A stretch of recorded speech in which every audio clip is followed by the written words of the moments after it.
दुश्मन जितना बॉर्डर पे है उससे कहीं ज्यादा दुश्मन देश के अंदर है। जो आपकी सेना है वो बॉर्डर पे दुश्मन को लड़ भी सकती है उसके साथ, उसके दांत भी तोड़ सकती है, उसकी बाजुएं भी मरोड़ सकती है, लेकिन सेना देश के अंदर जो दुश्मन है, जो शत्रु है, उससे कैसे लड़ेगी? ये लड़ाई आपको लड़नी है, ये लड़ाई मुझे लड़नी है। और जैसा मैंने पहले कहा था, शत्रुबोध क्या है? शत्रुबोध सनातनियों को क्षमा करने का रीति रिवाज किसने सिखाया? ये समय नहीं है क्षमा करने का, और क्षमा करने का कोई समय होता भी नहीं है। 1000 साल पुराना इतिहास है, दुश्मन पलटवार करता रहेगा।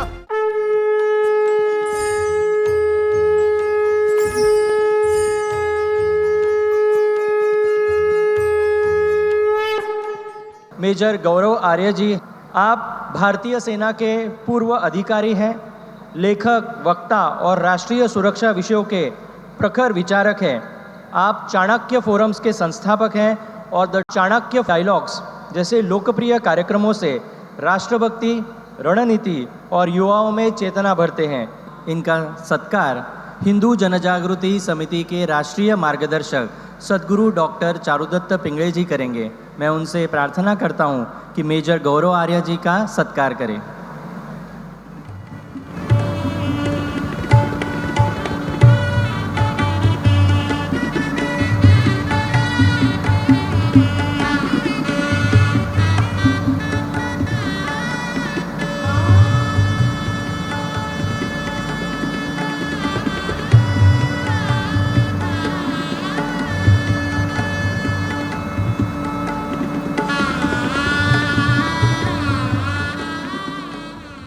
मैं आपसे अनुरोध करता हूं कि सनातन राष्ट्र की सुरक्षा इस विषय पर हम सभी को मार्गदर्शन करें।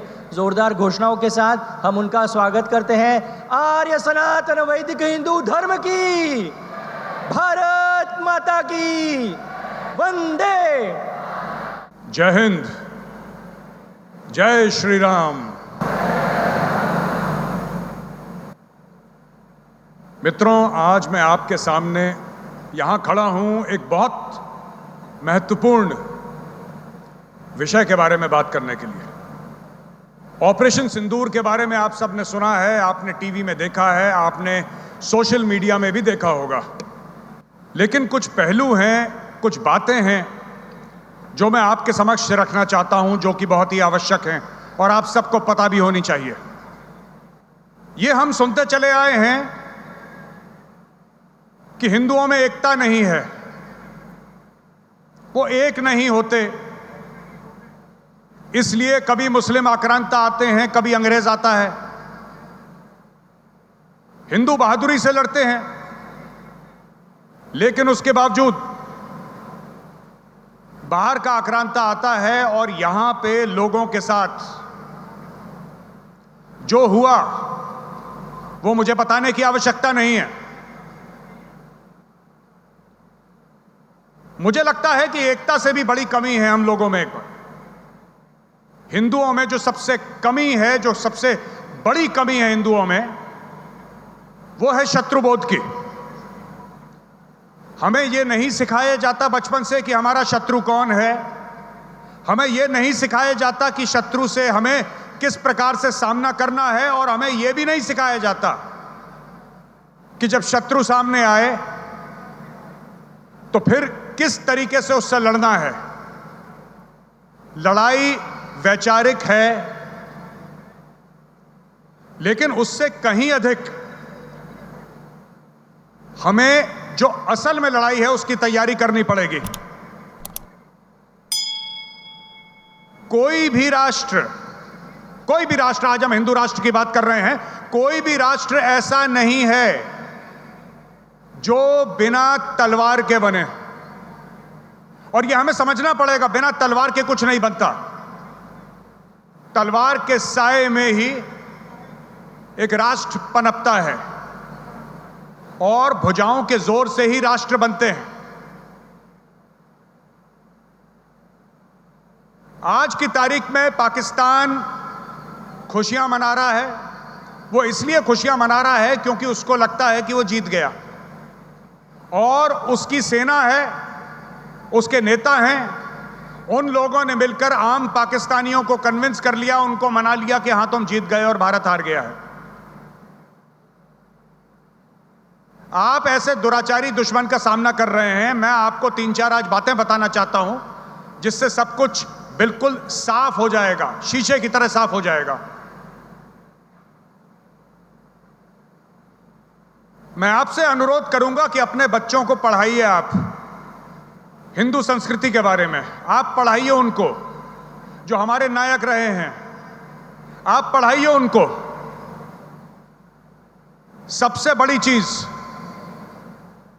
कि अगर मुगल साम्राज्य नहीं होता, अगर मुगल साम्राज्य का जुल्म नहीं होता, अगर उसका पाप नहीं होता, तो भोले शंकर कभी छत्रपति शिवाजी महाराज को नहीं भेजते जुल्म का नाश करने के लिए। आपने हिंदुओं को बिल्कुल दीवार से लगा दिया। आपने इतना जुल्म करा, इतना अन्याय करा हिंदुओं के ऊपर कि छत्रपति शिवाजी महाराज को पैदा होना पड़ा। यही पंजाब में हुआ जब गुरु गोविंद सिंह जी महाराज ने जन्म लिया सनातन की रक्षा करने के लिए। आज से हजारों हजारों हजारों साल पहले जब असुरों ने सबका बिल्कुल जीना दूभर कर दिया था, उस समय जन्म लिया था प्रभु श्री राम ने असुरों के नाश के लिए। आज वही असुर ताकत दोबारा जन्म ले रही हैं। आज भारत मां को फिर से प्रभु श्री राम, छत्रपति शिवाजी महाराज, गुरु गोविंद सिंह जी महाराज की आवश्यकता है। और वो आप ही के बच्चे हैं जो यहां पे बैठे हैं। उनमें से एक बच्चा बड़ा होगा और ये कहेगा कि हां, जो छत्रपति शिवाजी महाराज की सीख थी मैं उसको आगे ले जाऊंगा। जैसा मैंने आपको बताया, देश बनते हैं चाहे वो सनातन राष्ट्र हो, बिना तलवार की धार के नहीं बनते, शांति से नहीं बनते, न शांति से बन सकते हैं। मेरा आपसे आग्रह है कि आने वाली पीढ़ियों को आप ये बताइए कि आपके बाप दादा क्या कर चुके हैं। आपकी एक धरोहर है जो आपको सामने ले जाएगी, आपको सामने ले जाना है उसको। दूसरी बात, मैं आपको ये बताना चाहता हूं कि दुश्मन जितना बॉर्डर पे है उससे कहीं ज्यादा दुश्मन देश के अंदर है। जो आपकी सेना है वो बॉर्डर पे दुश्मन को लड़ भी सकती है, उसके साथ उसके दांत भी तोड़ सकती है, उसकी बाजुएं भी मरोड़ सकती है, लेकिन सेना देश के अंदर जो दुश्मन है, जो शत्रु है, उससे कैसे लड़ेगी? ये लड़ाई आपको लड़नी है, ये लड़ाई मुझे लड़नी है। और जैसा मैंने पहले कहा था, शत्रुबोध क्या है? शत्रुबोध दुश्मन को पहचानना, उसको समझना। क्या हम दुश्मन को पहचानते हैं? क्या हम दुश्मन को समझते हैं? यह आज हमें एक सवाल अपने आप से पूछना पड़ेगा। जहां तक ऑपरेशन सिंदूर की बात है, जहां तक पाकिस्तान की बात है, जब तक आप पाकिस्तान का इसी तरीके से इलाज करते रहेंगे, पाकिस्तान चुप रहेगा। हम में सबसे बड़ी कमी है कि हम लोग माफ कर देते हैं, हम लोग क्षमा कर देते हैं। ये क्षमा किसने सिखाई? ये सनातनियों को क्षमा करने का रीति रिवाज किसने सिखाया? ये समय नहीं है क्षमा करने का, और क्षमा करने का कोई समय होता भी नहीं है। अगर दुश्मन है, अगर शत्रु है, तो उसके साथ शत्रुओं जैसा व्यवहार करिए। और शत्रु को माफ नहीं करा जाता, शत्रु को क्षमा नहीं किया जाता।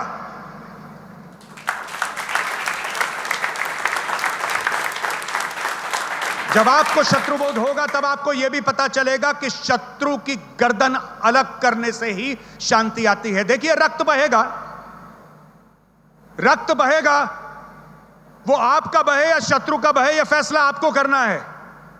अभी तक यह फैसला आपने शत्रु पर छोड़ रखा था। वो जब मन चाहे 26/11 करता है, जब मन चाहे पहलगाम करता है, जब मन चाहे अक्षरधाम मंदिर पर अटैक करता है, जब मन चाहे हमारी पार्लियामेंट पर अटैक करता है, जब मन चाहे लश्कर तैयबा और जैश ए मोहम्मद के आतंकियों को कश्मीर में भेजता है, जब मन चाहे वो पंजाब में आग लगा लेता है। उसके मन की चलती है। वो जब चाहे तब हमें क्षति पहुंचाता है और हम फिर जवाबी कार्रवाई करते हैं। कब तक हम जवाबी कार्रवाई करेंगे? और क्या जो हम जवाबी कार्रवाई करते हैं वो पर्याप्त है? 1947 में दुश्मन आया, हमने कुछ नहीं करा। 1965 में आया, हमने कुछ नहीं करा। 1999 में दुश्मन कारगिल में आया, हमने युद्ध तो लड़ा, लेकिन हम लाइन ऑफ कंट्रोल के पार नहीं गए। उड़ी में हमला हुआ, हमने सर्जिकल स्ट्राइक्स करी। पुलवामा में हमला हुआ, हमारे 40 सीआरपीएफ के भाई वीर गति को प्राप्त हो गए, हमने बालाकोट करा, लेकिन दुश्मन ने फिर पलटवार करा। और यह दुश्मन पलटवार करता रहेगा। यह आज की बात नहीं है, 1000 साल पुराना इतिहास है। दुश्मन पलटवार करता रहेगा। अगर आप चाहते हैं कि आपके बच्चे सुरक्षित जाएं, चाहे वो बाजार जाएं, चाहे स्कूल जाएं, अगर आप चाहते हैं कि आपकी आने वाली नस्लें, आने वाली पीढ़ियां सुरक्षित रहें, तो आपको आज एक बहुत बड़ा फैसला करना पड़ेगा। अगर दुश्मन शांत है, इसका मतलब यह नहीं कि दुश्मन के दिल में या उसके मन में छल नहीं है। अगर दुश्मन पे प्रहार हो तो प्रहार निरंतर हो, वो कभी ना रुके प्रहार, कोई शांति की वार्ता ना हो। आप दुश्मन को, चाहे दुश्मन चुपचाप बैठा हो, चाहे आपसे क्षमा मांग रहा हो, आप इसको ठोकते रहिए जब तक उसकी रीढ़ की हड्डी ना टूटे।